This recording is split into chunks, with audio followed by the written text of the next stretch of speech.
Just fucking do it. Subscribe now.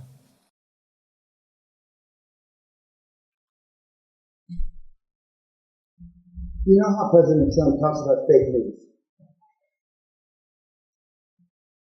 Well, they were talking about his oxygen level. I take my oxygen level 2-3 times a day.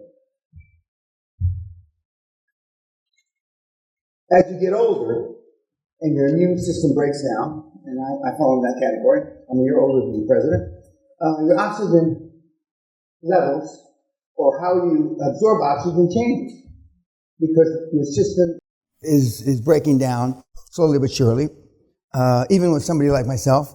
And they said when he fell below, they gave him oxygen twice, and then he said he didn't want oxygen anymore because it fell below 95, I think, or 95. My oxygen level right now is 95. Do I look like I need fucking oxygen? That's just one thing. And P.T. Barnum said, there's a sucker born every minute. He was wrong. P.T. Barnum was the guy that arguably invented the circus. And you know, here's the fat lady, half bear, half gorilla, half elephant, the bearded lady, that's P.T. Barnum. Well, he was wrong. There's a sucker born every 100 millionth of a second. And to the extent that the president says it's fake news, he's right. There is a lot of fake news. But, I mean, it's fake news on both sides. I mean, Fox takes the, shall we say, the conservative bent. There are other news channels that take the conservative bent. I don't believe as quite as much as Fox. And then there's news like CNN that take the liberal bent. But there's a reason why CNN is way, way down on how many people watch it daily. And how it's been falling for 15, 20 years since Mr. Turner invented it or started it, whatever the word. I no more need oxygen than he needed it. And that's why he said after a couple hours, he said, I don't want it, I don't need it. Because he didn't. But the world is talking like he's got 4th stage or 5th stage cancer and he's going to die next week. Well, let's fast forward to QLA, this Castle seminar. This is Corona number 4 of the Corona era. It's actually 4 and a 5th because we started a 5th, but the police came in. Any March people in here? Okay, you were here. You saw it. I was willing to sacrifice you two guys to arrest you myself, but they didn't want, you know, if they took the black guy, they're discriminating. The other guy, he's a limp dick retard. So, but anyway, so the seminar got shut down. By the way, how many of you entertained or were part of the quarantine system to come here? Okay, most of you. You ought to be congratulated for that because a lot of people wouldn't do that. But one of the reasons you're doing it, I wouldn't do it for my own seminar. If I had to be in quarantine to give this seminar, I'd still be in bed. But I'm already filthy rich. And the few pennies that I make off you fucking bums isn't going to change my lifestyle 100 millionth of a nano. But you're desperate. For those of you that have gone through quarantine for 2 weeks, and some of you are going to have to go through quarantine going back, if you weren't so fucking desperate, bordering on suicidal, you wouldn't be fucking here. And we all know it. That's a sad commentary for the world. But nothing is more powerful than an idea whose time has fucking come. And it is our time. I said when I was ranting and raving last night, some of you may or may not decide to go forward with this. Some of you will know by this afternoon that this isn't for me. Some of you will know by the second day, the third day, this isn't for me. Not on a conscious level, but a subconscious level. Or as the psychiatrists say, sub rosa. Because you know that you won't make the sacrifices that are required. You know that you wouldn't have made the sacrifices of Mr. Kroc that you saw last night. You also know that you weren't raised in an elite manner like Barron Trump. For sure. We've only had one participant in the seminar in 27 and a half years that didn't think my lifestyle was exceptional. Didn't think this, and this is before the pavilion, didn't think that how I lived or how we raised our kids was exceptional. And he was the great bastard grandson to one of the popes from 200 or 300 years ago. And he lived in a 305-room palace about 90 miles outside of Rome. And he had a silver spoon or a platinum spoon in his mouth his whole fucking life. He's the only guy that's ever come here that didn't think this place was exceptional. He says, you got a nice little wee place here, Mr. Peña. But other than that, our children were raised not dissimilar to Trump. Barron. When our kids look around here, they don't like the pavilion so much, but when they look around the estate, they were raised here. It's no big fucking deal. When they see the cars out in front of the castle, and that's not all the cars. Sally's James Bond DB9 is in the garage, as they say here. They don't think it's anything fucking special. They've been riding around in Rolls and Bentleys and fancy cars, limos. We don't have a limo here. All their lives. They used to make our chauffeur bodyguard drop them off 6, 8, 10 blocks away from school when they were little because they were embarrassed to drive up to the school in the longest limo in Texas, because we had the longest limo in Texas. Should be a movie or a series. They were embarrassed because even though we came from a rich neighborhood in Texas, in Houston, nobody came to school like that. This is our time. I said last night, and I can only use the UK because I'm here, the UK during the lockdowns. I've never heard so much fucking whining like a bitch because of the purported sacrifices you're making. The UKs are complaining about holidays that they had to cancel that they had paid for 3 or 4 years ago, and they lost 600 pounds, 300 pounds, 1,100 pounds, whatever the down payment, okay? So fucking what? During the war, from 1939 to 1945, nobody bitched about rations. Nobody bitched about the blackouts that existed. Nobody bitched about they couldn't continue their education. Nobody bitched about anything. They just carried on. And now look at us. And I know it's similar in the U.S., it's similar in other countries. In the cosmos of time, this is not going to be a fart in the wind. But if you went back and looked, which most people haven't, look back at the pandemic of 1918, which my grandfather died in. My father never met his father. He died a couple months before my dad was born in 1918. But life changed. For those of you, everybody in here can remember 9/11. All the shit that we had to start having security at airports, right? It was a pain in the ass. I don't know anybody other than people that flew privately like I did that didn't think it was, at best, a pain in the ass. At worst, it was intrusive. But now, we don't even think about it. I hope to God it doesn't take 20 years for us to look at Corona that way. But I'm here to tell you Corona's here, not forever, but for a long, long time. But it's our time. This is fucking it. I was telling one of you meatheads that I saw last night, what are you going to tell your grandchildren that during the greatest dislocation of wealth in the history of the planet that you did, other than stick your thumb up your ass and keep it there? Unfortunately, Ignorance breeds chaos, not knowledge. And we have chaos now. We have people being interviewed on the telly, as they say up here. I don't know, Boris says this, and Nicola is the first minister, the head of the government here in Scotland, says this, and we don't know what to do.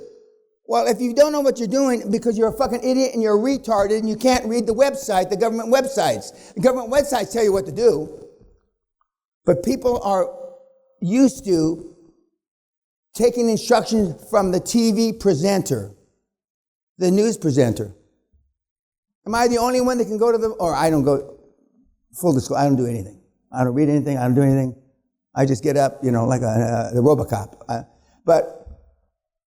Are my wife and the staff, our great staff here, the only ones that can read the government websites is what the restrictions are? Instead of just whining to BBC or Sky News? Again, that's why it's easier for us. Because of those same people that are whining, they're even more scared than you. Which, see, I see fear out there. They're even more scared than you. Because they have no exit for their business. None. They've worked 10, 20, 30, 40 years, and their kids don't want to have anything to do with the business. They can't give the fucking businesses away. Some businesses are better than others because there's a plethora of them. So we take the businesses, there's a plethora of them for sale, that means a whole bunch of them, and we pick the highest margin, and that's it. And that's simple. There is no magic formula. And I said last night, virtually everybody that comes here rather be liked than effective. I told somebody, one of my friends from many, many years ago,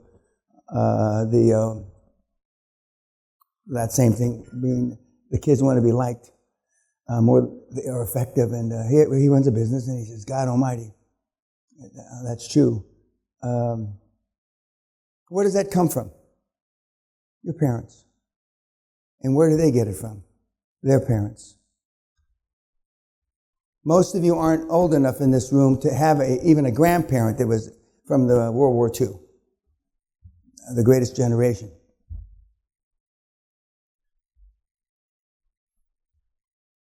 The biggest cruise company in the entire world, Carnival Corporation, recently announced that they would be getting rid of 13 cruise ships across all of the brands that they own. We've already seen cruise ships go for P&O Cruises, for Saga, for Costa, and more recently Carnival have announced that they're getting rid of 3 cruise ships owned by Carnival Cruise Line. Carnival have said that they're aggressively shedding assets while deferring new ship deliveries, which is hardly a surprise when Carnival lost $4.4 billion just in the second quarter of 2020. The first cruise ships on our list are Carnival Fantasy and Carnival Inspiration, who are actually already in the shipyard in Turkey being dismantled for scrap metal. All of the valuable things from the ships was actually stripped out before they did go to Turkey, and now they're joined in the scrapyard by 2 ex-Royal Caribbean ships, Monarch of the Seas and Sovereign of the Seas, who were both owned previously by Pullmantur. Pullmantur has gone bankrupt, and we will talk more about them later in the video. Carnival Fantasy joined the fleet way back in 1990, and she was the oldest cruise ship that Carnival had. She had big refits in 2016 and 2019, and in 2019 she was actually involved in a rescue where they saved 23 people who were floating. I said this on March the 15th. I said this to the March seminar kids that were here. They would sell ships for scrap. Virtually 100% of the people that commented back to me said I was full of shit. And or how could you possibly know that?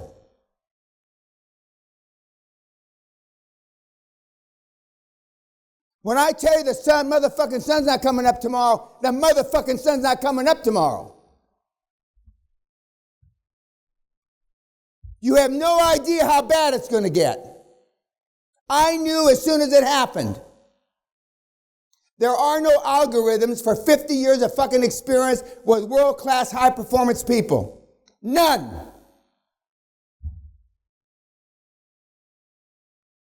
I knew. Just like I knew Bitcoin was going to top out in December 2017, just like I knew there was going to be negative motherfucking oil. You have no idea how bad it's going to get, you fucking little imbeciles. We ain't seen nothing yet. I predicted the second wave. And I'm predicting a third and fourth wave. The world is fucked. And we're living on tragic optimism. Now, nobody's more optimistic than I am about general things of getting shit done when I'm in charge of them. If I can't get it done, it can't get done. That's not you, though. If you had gotten shit done, you wouldn't be here.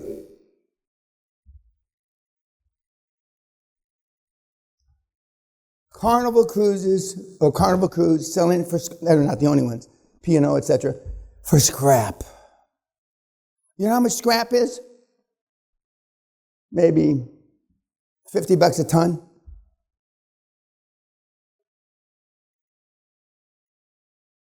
A ship that cost $1 billion might be worth $300,000 or $400,000 in scrap. Is that not a dislocation of wealth? Why isn't anybody else saying it? I get tired of being so right. And I pray that I'm wrong about the third and fourth wave. The world should pray that Dan's wrong about those waves. It's not likely. You can count the times I've been wrong in 50 years on that many fingers. One of which is, because somebody asked me, I was so wrong about apps. 6 years ago in front of Oxford, a distinguished, robust group, I said, I can't even say it without laughing, apps are a waste of time. How many apps have made any money? At that time, 4 or 5. I was dead fucking wrong. I missed apps. So I do occasionally make a mistake. And normally when I make a mistake, it's a big motherfucker. Obviously, apps, I was wrong about. And I've been wrong about a couple other things. But they're so fucking far long ago, they're not worth mentioning. But since apps has been in the last 5 or 10 years, I mention it now. We're going to talk about your testing later on. And I told you last night that even though they're 99% accurate, I only say they're 95% accurate to keep me from getting in lawsuits. But for those of you, there's a couple of you in the room that need psychiatric care based on the testing. A couple of you. Arguably, maybe even a third of you, one of you. I mean, seriously, I'm not just saying it to hear myself fucking talk. When you put all those tests together, the results based on my experience over 27 years, I can tell you within the nth degree the probabilities of you being successful. Now, yes, does somebody beat the probabilities every once in a while? Yeah. You know, like when you see in boxing, a guy, overwhelming underdog for all these reasons, and somehow he lands a lucky punch, or not so lucky punch, depending on how you want to look at it, and he knocks the guy out and he wins. But those are infrequent. And when I look at your testing results, you know, I'm way past feeling sorry for you because I don't suffer from empathy or sympathy. I was blessed. That means it was hard for me to be a parent because I could not sympathize with our kids or empathize. Because I never thought that way. My father, my superhero dad, never taught me that way. And he certainly didn't leave that as an example for me to see. You are a product of your parents. You're a product of your social and economic milieu. Not just that, you know, you're black and from the ghetto, or not just from your brown and from the barrio, not just from your Chinese and you're from parents that own Chinese restaurants. One of my mentees who's buying healthcare deals, rolling them up in America, is a 22-year-old, and his parents worked in a Chinese kitchen all their lives. So he understands 18 hours a day. That's no fucking problem for him. He just graduated from the University of Washington, And Zayden, if you're watching me, don't take this as too much of a compliment, you fucking stupid Chinaman, is that he understands long hours. Most of you in this room don't. So by definition, the odds are already against you. So when you put the fact that you didn't have a super work ethic model to see in your parents, one, and then number two, they weren't prepared because they had no experience in training high-performance individuals, aside from the long work ethic. So that's number two. That's not favorable for you. Number three, you have not. You're a product of who you've hung around with. You're the average of the 5 people you've hung around with in recent years, and we get into more detail. And self-esteem is built the first 7 or 8 years. You've got a lot of things to overcome. But we have kids experiencing super success even though they have those same things. Because when you decide your pay price to action, how much you're willing to give up, how much you're willing to sacrifice to be a high-performance person and create generational wealth, that's when you cross the line from them to us. Most of you think, one, you got here through quarantine. That's a big plus. Although we have a seminar sold out for a fucking year. I told 2 of you, we have people sitting within driving distance from here for if you drop out today. They've already paid. If you drop out by noon, we can have them here by dinner. If you're not here by the second day, it's too much time wasted, so we wouldn't take them even if you did drop out after the second day. But that's how desperate people are. And it's quite extraordinary, a guy at my age, to have a second life, a second coming. And if it wasn't for me being interviewed on Easter Sunday, which I said, 2014, I would have been retired by now because I had decided to pack it in. But now that's, it's possible, but I'm not going to do that because the need is still a great need. And the need is in me isn't to help you get rich. The need is to help you put numbers on the board for me. Because I don't really give a shit. I don't see color. I don't see gender. I don't see any of that.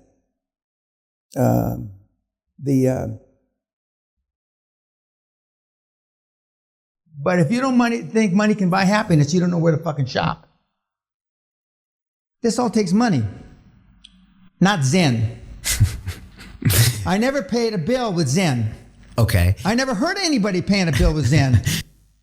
Show me your friends and I'll show you your future. You want to know why you're all fucked up?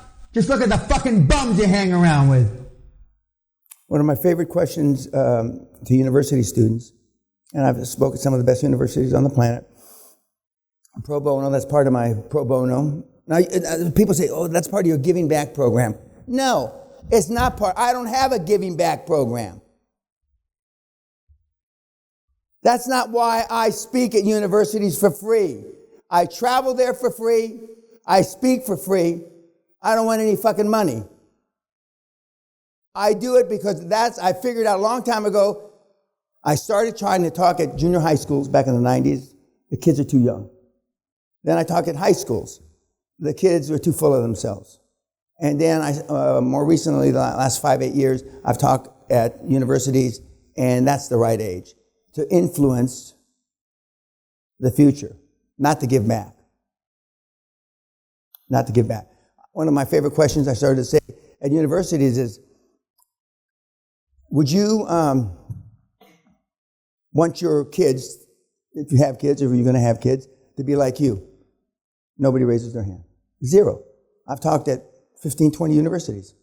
Not one fucking person in those audiences of between 300 and 600 have ever raised their hand that they wanted their kids to be like you. Then I asked, how many of you would like your children to be like your parents? They giggle. They fucking giggle in the audience and nobody raises their hand. And then somebody raises their hand. I had a grandfather that I've told had big balls. It was tough as nails. I hope my kids are like him. I hope there's enough DNA still left in our string. Does that stop anybody from having kids? No. That's why the chain of poverty is so fucking hard to break, because kids don't do what you tell them to do, they do what they see you do. I.e., I rest my case. We got 2 or 3 of you in the audience that haven't talked to your one parent or your parents in some time. You think it's some time. I didn't talk to my mother for 7 years. Sally didn't talk to her mother for 8 years.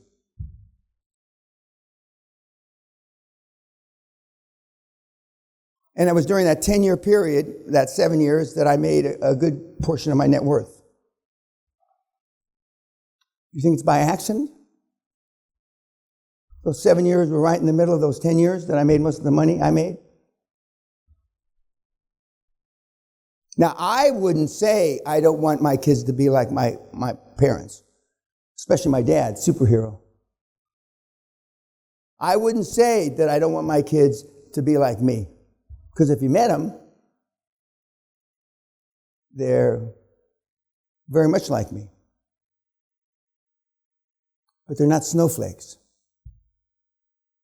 I wonder why they're not snowflakes, having Sally and I as parents. Because we're not snowflakes.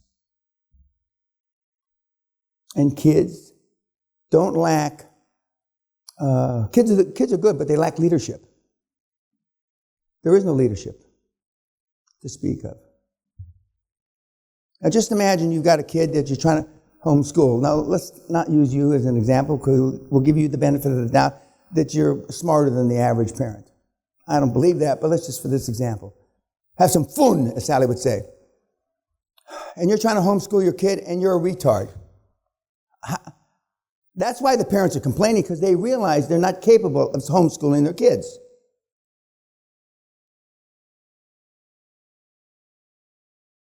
A good teacher stays 1 or 2 chapters ahead of the student. A great teacher knows all the chapters. Well, very few teachers today know all the chapters, so they stay 1 or 2 chapters ahead of the students.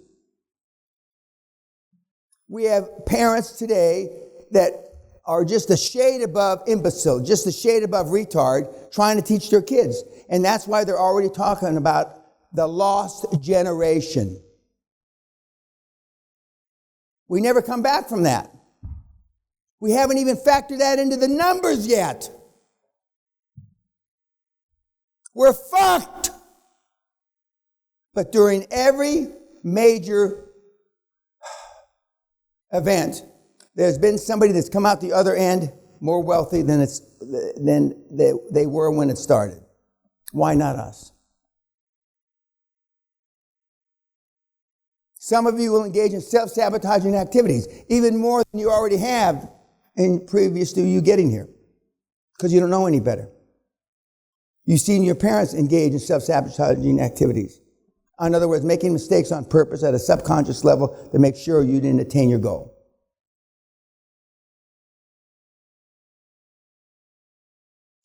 Okay, YouTube.